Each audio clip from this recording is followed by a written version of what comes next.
Friday, almost midnight. 24 cupcakes for the class party, frosted and swirled. My shimmer technique was the one I confessed to on this show.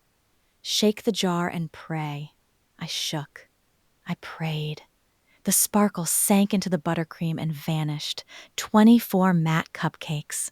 One very quiet 8-year-old. Welcome to the Monégasque Table. I promised you brushes, timing, and one frosting trick. And that Friday night is exactly where we start. Because the glitter didn't fail you, Dana. The timing did. The timing. Not the $10 of powder I was fully prepared to blame. So here's the answer up front. Because somebody listening is frosting right now. Glitter on cupcakes and cookies comes down to 2 moves and 1 rule.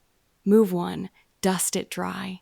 A soft, clean brush, a light pass, over frosting that's had time to set or icing that's dried hard. Move 2, paint it wet. A pinch of luster dust and a few drops of clear extract becomes metallic paint for names and details. And the rule that saves the batch: sparkle goes on last. Always last. That's the whole answer. The rest is the why, and a couple of fights. And I brought the fights. I did homework on that little baking jar, and its numbers are not innocent. We'll get there. First, know you're in big company. Every month on Google, about 320 searches ask about edible glitter for cupcakes, another 260 about cookies, the 2 biggest baking questions in the sparkle category. And most answers stop at sprinkle some on. Which is what I did. I sprinkled some on. It sank. So let's do the why. Sparkle Lab. Fresh buttercream is soft and wet, and a fine powder that lands on it gets swallowed. The surface just closes over it. The fix is the frosting trick I owed you. Pipe your swirls, park the tray in the fridge for 10 or 15 minutes, let the surface set. Now the shimmer sits on top of the frosting, where light can reach it, instead of drowning inside it. Okay, but which jar should even be in my hand? Because the shelf has fine dust and it has flaky glitter, and both of them say edible. Different tools, and this decides everything. Luster dust is a 5 to 25 micron powder, grains too small to see. Brushed over a set swirl, it reads as one smooth metallic sheen, like the frosting was dipped. Glitter flakes run 50 to 500 microns, each flake big enough to catch light on its own. That's your accent move. Press a pinch on top and you get visible twinkle instead of an even shine. So dust is the paint job, and flakes are the jewelry. You should be writing this show. Dust for sheen, flakes for sparkle. Hold that, because it decides the cookie rules too. Right, cookies. Different animal. My sugar cookies wear royal icing, and that stuff dries hard as a windshield. Which makes cookies the easier canvas, honestly. 1 rule, 2 halves, flakes want tack, dust wants dry. Flakes have no glue of their own. We've said it before, so press them on while the icing is still slightly tacky, and they grip as it finishes drying. The fine dust is the opposite.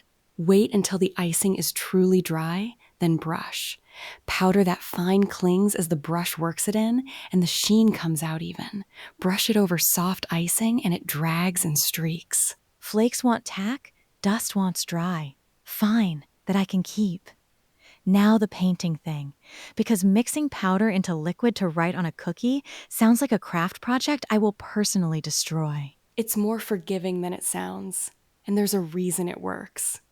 This powder is a mineral, and it's almost insoluble. It doesn't dissolve in anything. So when you stir a pinch into a few drops of clear extract, you're not making a dye. You're making a paint. The shimmer stays whole, suspended in the liquid. Brush on the name, the border, the snowflake. The liquid flashes off in a minute or so, and the metallic sheen stays exactly where you put it.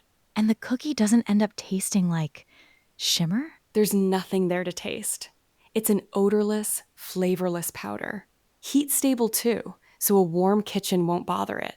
The line bakers repeat most in reviews is, doesn't affect the flavor at all, and the spec sheet agrees. Tasteless is literally the listed attribute. All right, fight number 1, the money. The little 7-gram baking jar is $9.99. I did your favorite math on it.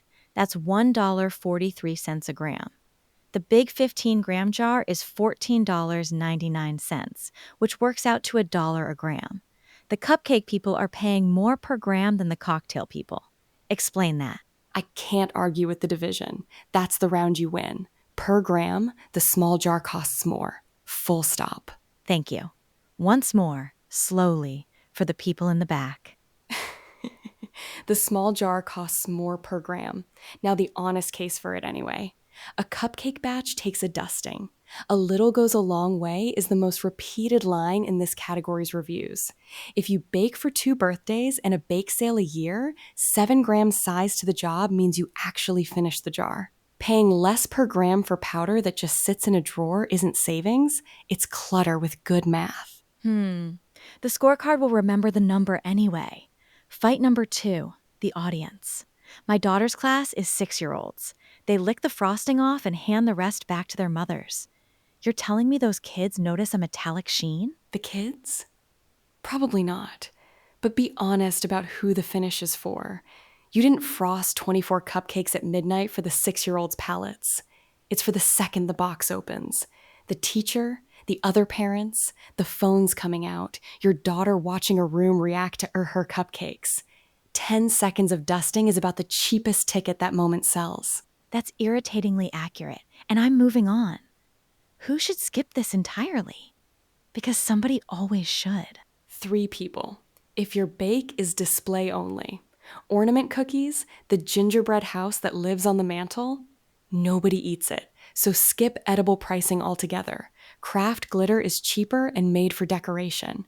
If your real problem is pale frosting, shimmer won't rescue it. Dust adds shine, not color depth. Fix the color first with a gel kit, then come back for the finish. And if the sparkle you're dreaming about is in a champagne glass, you want the flaky drink jar, not the baking dust.